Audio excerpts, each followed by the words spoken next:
पुढची बातमी वाशिममधून। वाशिम जिल्ह्यातील श्री मैनागिरी महाराज विद्यालयातील 581 विद्यार्थ्यांच्या सामूहिक कॉपी प्रकरणी 26 शिक्षकांचं निलंबन करत गुन्हे दाखल करण्यात आलेत। या प्रकरणी आता शिक्षक संघटना आक्रमक झाल्यात। शिक्षणाधिकारी ससाने यांच्याकडून सूडबुद्धीने कारवाई होत असल्याचा आरोप शिक्षकांनी केलाय।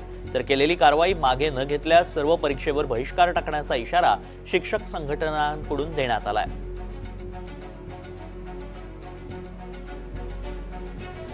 केवळ पेपर चेक करत असताना त्यांना 3 विद्यार्थ्यांच्या पेपरवर डॉट दिसले आणि त्या डॉटच्या आधारे त्यांनी त्या 3 मुलांना रस्टिकेट केले आणि त्यापुढेही त्यांनी ही सामूहिक कॉपी आहे या आधारे 540 विद्यार्थ्यांवर सुद्धा कारवाई करणार अशा प्रकारचे त्यांनी निर्णय घेतला आणि त्यासोबत जवळपास 21च्या वर पर्यवेक्षकावर सुद्धा कारवाई करण्यात येईल अशा प्रकारे सुद्धा त्यांनी केलं। तर हे खरंच खऱ्या अर्थाने चुकीचे आहे आणि त्यांनी जे आरोप लावले हे बिनबुडाचे आहे।